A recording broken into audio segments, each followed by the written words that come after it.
alaikum dear students. Welcome to electricity and magnetism course lecture number 15.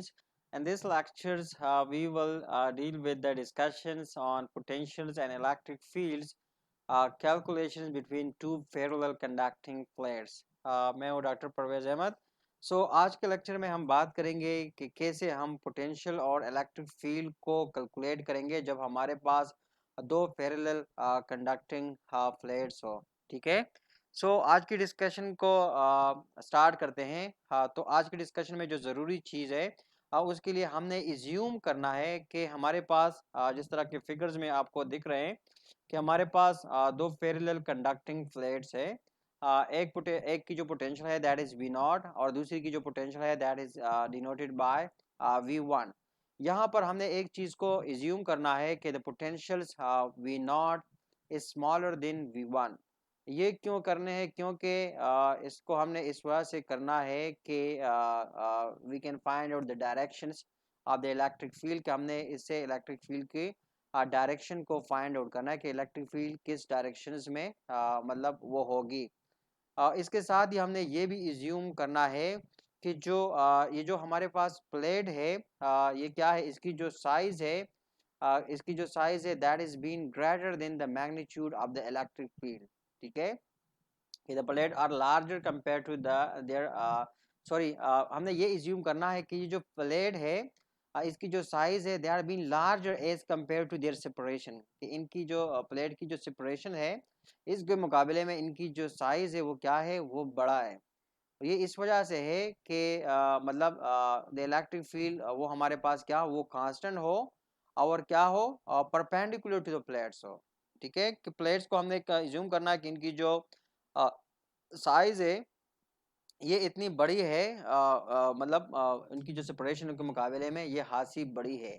ठीक है. और ये इस वजह से हम कर रहे हैं ताकि हमारे पास जो इलेक्ट्रिक फील्ड इनके वजह से हो वो क्या उसकी एक कांस्टेंट वैल्यू हो और क्या हो वो परपेंडिकुलर टू द प्लेट्स हो. तो यहाँ पर जिस तरह के हमने इज्यूम किया कि हमने जो वी नॉट है उसको कंसिडर करना है कि that is smaller than V1.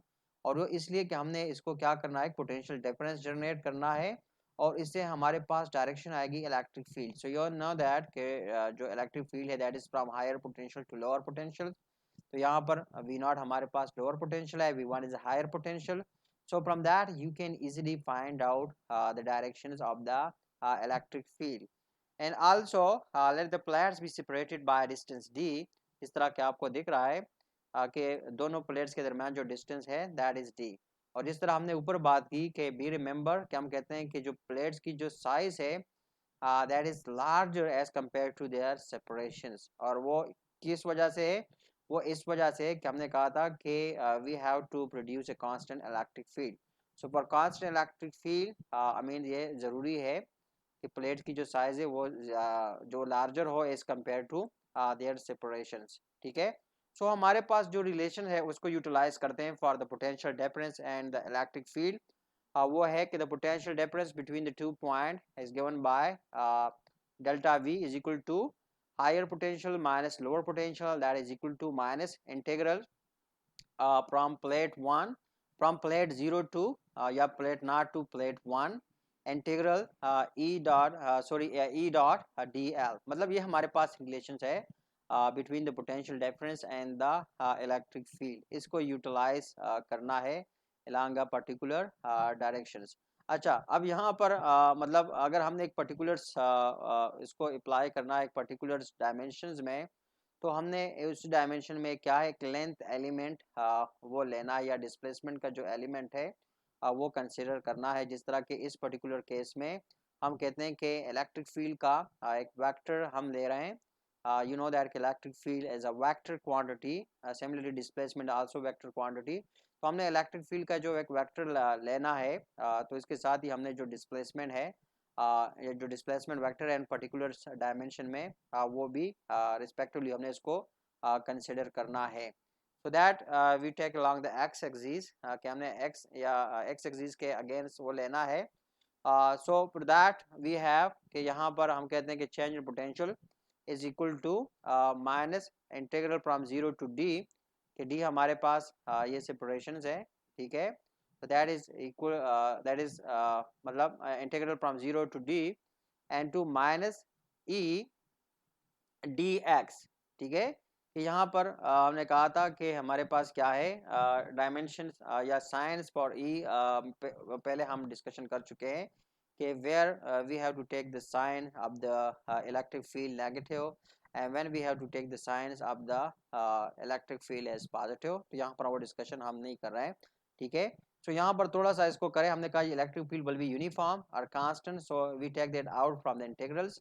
Negative negative multiply, so is positive, so we have e integral from 0 to d dx, ठीक है। इसको आप evaluate करते हो, so we get that is the potential difference is equal to ed। ये हमारे पास potential difference की value आ गई। इससे हम इलेक्ट्रिक फील्ड की वैल्यू भी कैलकुलेट कर सकते हैं कि ये पोटेंशियल है between the to parallel plates, ठीक है, when they have the separation d। और इसी रिलेशन से you can get the value of E, that is equal to the magnitude of a change in potentials divided by their separations, or you can get the magnitude of the potential difference, that is equal to electric field time the separation or the distance or the displacement, ठीक है। So here you have to keep in mind that we have an important note, और वो important notes ये है कि ये जो हमारे पास derivation है magnitude of potentials या potential difference is equal to ED, it did not require the rectangular plates, मतलब इसके लिए rectangular plates का होना ज़रूरी नहीं है। आप कोई से भी plates मतलब rectangular plates या any plate at all, मतलब इनकी derivation के लिए ये कोई ज़रूरी requirement नहीं है। लेकिन इसके लिए जो ज़रूरी चीज़ है जिस पे ये काम करता है वो है इलेक्ट्रिक फील्ड। और ये उस वक्त तक मतलब हमारे पास करामत रहेगा जब तक हमारे पास इलेक्ट्रिक फील्ड की जो वैल्यू है वो यूनिफॉर्म रहेगी, तो तभी हमारे पास ये जो डेरिवेशन है ये वैलिड रहेगी। मतलब फिर हम इसको दोहरा रहे हैं कि हमारे पास ये जो रिलेशन है that is the magnitude of the potential difference equal to E D, ये जो डेरिवेशन है ये क्या है, ये रेक्टेंगुलर, इसके लिए मतलब जो रिक्वायरमेंट है वो रेक्टेंगुलर प्लेट नहीं है या कोई भी प्लेट्स वो नहीं है। इसके लिए जो मेन रिक्वायरमेंट है वो ये है कि दैट विल बी ट्रू और that will work for us as long as the electric field is uniform. कि ये हमारे पास वैलिड होगा किस कंडीशन में, उसी कंडीशन में कि हमारे पास ई यूनिफॉर्म हो।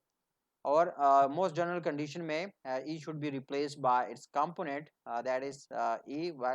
जिस तरह आपको पता है कि इलेक्ट्रिक फील्ड हमारे पास वेक्टर क्वांटिटी है, सो सम केसेस में हम कहते हैं कि ई को हम रिप्लेस करेंगे इस कंपोनेंट के साथ अगर हमारे पास क्या है डिस्प्लेसमेंट का कंपोनेंट है। जिस तरह आपको पता है डिस्प्लेसमेंट भी वेक्टर है और इलेक्ट्रिक फील्ड भी वेक्टर है। सो अगर हमने इलेक्ट्रिक फील्ड का वेक्टर लेना तो उसके साथ साथ हमने डिस्प्लेसमेंट का भी मतलब वेक्टर ही लेना है। तो दोनों को हमने क्या करना है, कंपोनेंट्स वो लेने हैं, that you should remember. So that's all we have for this lecture. Thanks for watching. See you in next lecture very soon. Till then, bye bye.